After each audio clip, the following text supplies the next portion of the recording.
Be careful about the opinions that you listen to, especially the opinions that have to do with you. I remember when I first started building my business, I received a phone call from a family member, and the family member told me, "How could you and how dare you build a business? You don't know anything about business. You're an executive and you're a performer. Stick to that." Now, I remember thinking in that moment, is that my belief? Is that true? And I had to take a moment to recognize and realize that that individual was worried about me taking the leap and starting something on my own. So they started to project their own beliefs about the situation on to me. I had to be wise enough in the moment to recognize and realize that that actually wasn't my belief. And I politely said thank you and hung up the phone because I wanted to make sure that that projection didn't impact my behaviors.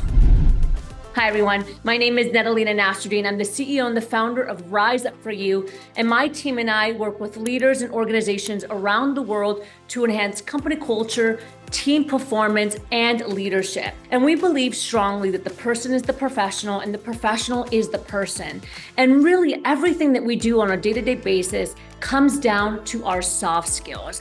That's right, that's our mental fitness, our ability to socially and emotionally connect with individuals, our self-confidence, and all the human skills that often go overlooked. Today, I want to talk to you about projections, other people's projections, and making sure that you as an individual are able to decipher which beliefs belong to you and which ones are actually going to hinder you that don't belong to you at all. So the story that I told you, did that resonate with you? Have you ever had somebody push a projection or a belief onto you and you examine and realize that this actually isn't yours? In fact, this happens to me on a daily basis. For example, I've been told multiple times that I can't be a successful business owner and have kids.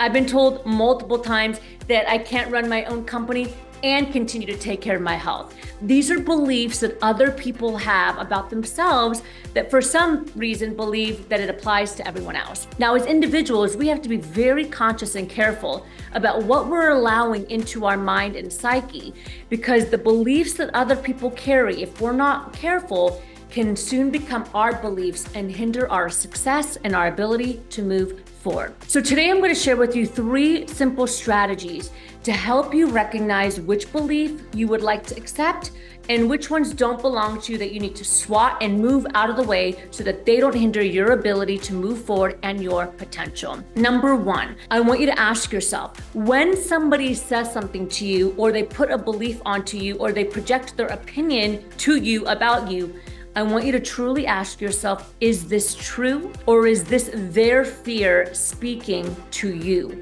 Remember that every single person, including myself, has doubts. We have limiting beliefs. And oftentimes we push them onto other people without really realizing it. It's not necessarily malicious. It's just our thoughts. And we share them with other people, and then other people accept them, and then now that becomes their belief, and they pass that on to their children. So when you hear something from an individual, I want you to ask yourself, is this true for me? Do I have this same belief?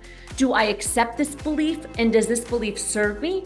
And does it sabotage me? The second thing that I want you to be mindful of is when you're talking to somebody in person, when they're projecting negative or limiting beliefs onto you, it's very important that we make sure physically we move our body out of the way of that belief. Now, that might sound very woohoo to you, but the reality is that we are all carrying an energy, and energy impacts us, and we are impacting others with that energy. But the reality is that we're all carrying an energy, and energy impacts one another. It moves from one body to another. So when somebody is projecting a limiting belief onto you, I love to use the trick of moving my body out of the way so that this belief or this projection could go straight past me. Otherwise, it's going straight into my heart. And oftentimes it impacts our body, our soul, and then we leave that conversation feeling icky and not great about ourselves. So the next time you're in a conversation that doesn't feel good, I encourage you to just slightly move your body out of the way, reposition yourself so that the energy and the projection of the limiting beliefs goes straight past you, not into you. And step number 3 is kindly verbalizing out loud to the individual that I appreciate your opinion, but that's your belief, not mine.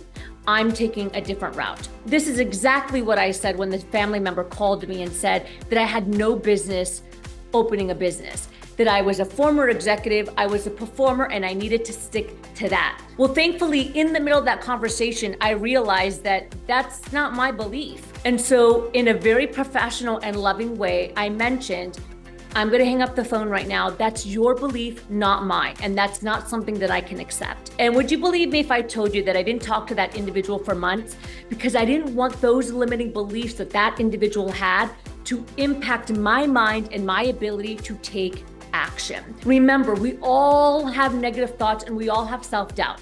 That's very normal and nothing to be embarrassed about. But we do want to make sure that other people's opinions and beliefs don't become ours. And often don't become ours. Sometimes, if they do, they can impact our ability to take action, they can impact our self-confidence, and they can even impact our behaviors. So remember, be mindful of the beliefs that you're taking in, move or reposition your body when you're in a conversation that doesn't feel great energetically, and verbalize kindly to the individual that this belief belongs to them and not to you.